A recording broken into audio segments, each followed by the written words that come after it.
Hello दोस्तों, मैं मोइज़ फिर से आज आप सबको डराने के लिए लाया हूँ एक और डरावनी कहानी, जिसे सुनकर आप भी डर जाएंगे।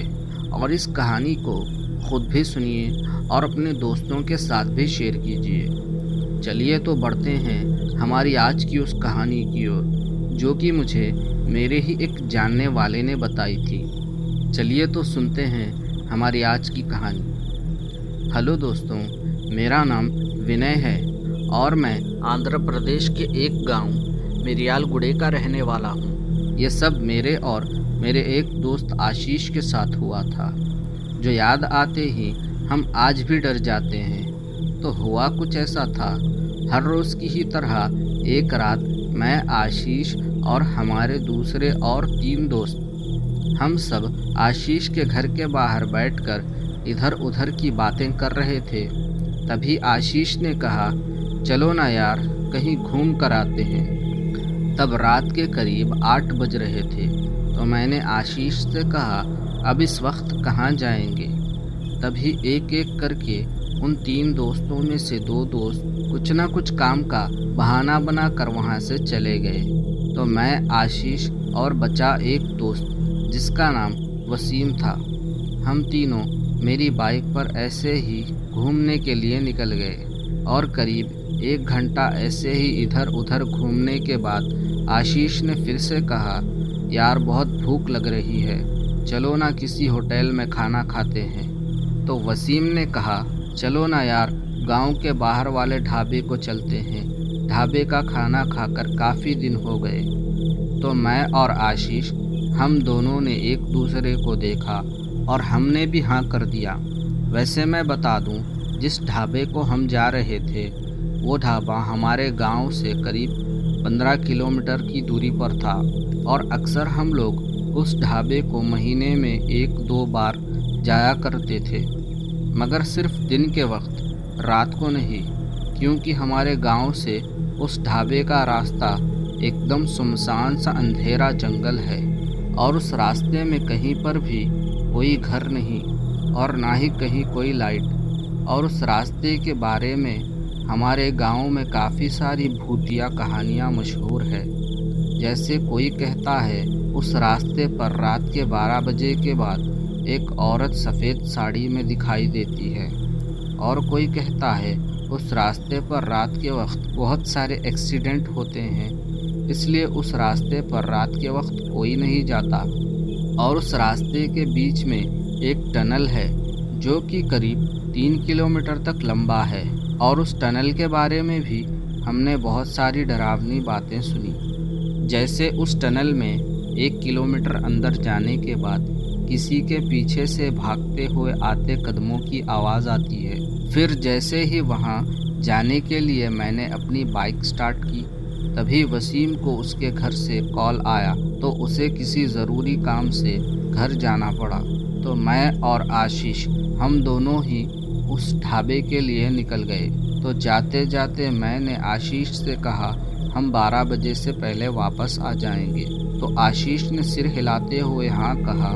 फिर हम दोनों उस ढाबे के लिए निकल गए। और कुछ 4-5 किलोमीटर दूर जाने के बाद हमें हमारे ही गांव के एक चाचा मिले, जो कि उसी रास्ते से अपनी गाय भैंस चराकर आ रहे थे। उन्होंने हमें उस तरफ जाते हुए देखा तो पूछा, इस तरफ कहाँ जा रहे हो। तो हमने कहा, मार्केट जा रहे हैं, कुछ ज़रूरी सामान लाने के लिए। तो चाचा ने कहा, जल्दी वापस आ जाना। तो हमने ठीक है चाचा जी कहा। फिर उस ढाबे के लिए निकल गए। और फिर करीब 2-3 किलोमीटर जाने के बाद एकदम अंधेरा घना जंगल शुरू हो गया और आसपास कहीं कोई घर नहीं था, सिर्फ घना अंधेरा जंगल। और रोड के आसपास बड़े बड़े डरावने बड़ के पेड़ थे। और उस वक्त बहुत तेज़ हवा चल रही थी, जिसकी वजह से उन बड़ के पेड़ के पत्तों से डरावनी आवाज़ें आ रही थी, जिस वजह से हम दोनों को डर तो लग रहा था, मगर मज़ा भी आ रहा था।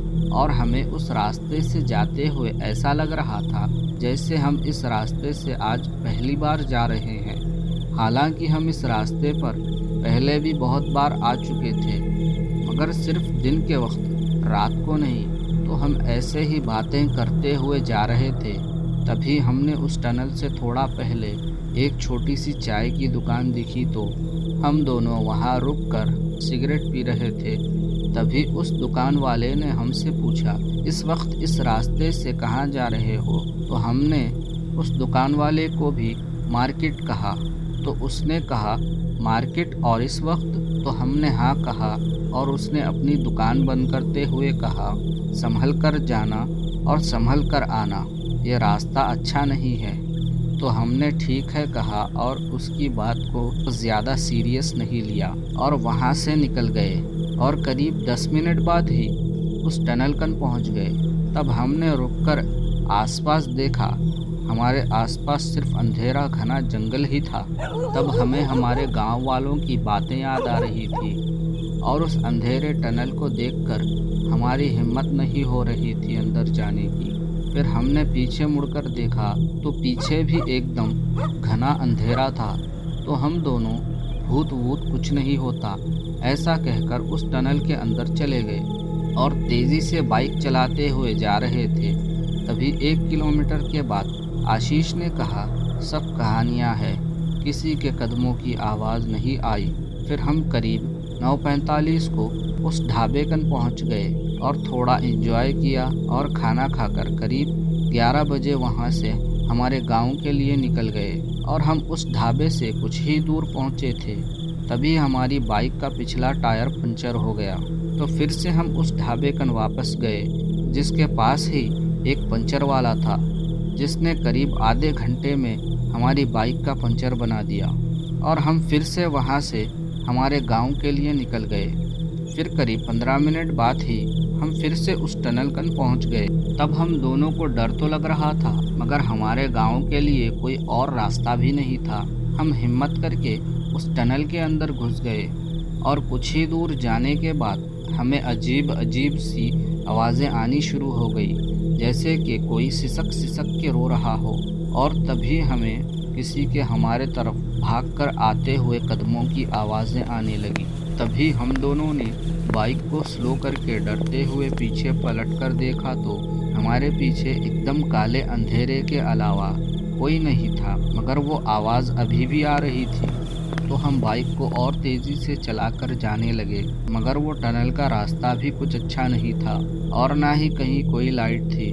सिर्फ हमारी बाइक की हेडलाइट की ही रोशनी थी उस पूरे टनल में। और वो भागने की आवाज़ के साथ साथ अब ज़ोर ज़ोर से किसी के गुर्राने की भी आवाज़ आने लगी। तब हम दोनों को ऐसा लग रहा था अब किसी भी वक्त वो चीज़ हमें पीछे से पकड़ लेगी और हम मारे जाएंगे।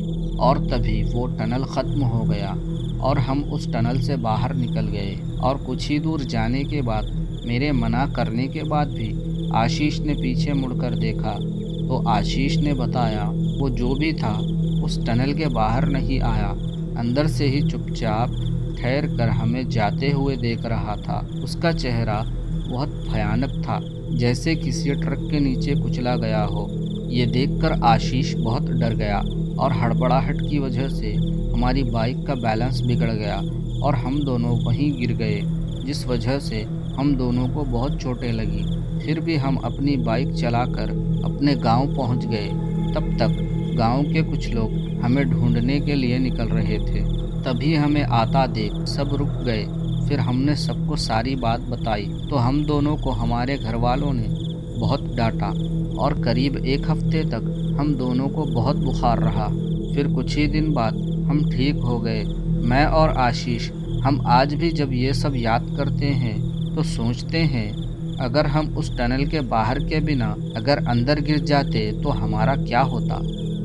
चलिए तो दोस्तों, फिर मिलते हैं हमारी अगली कहानी में। तब तक के लिए बाय बाय।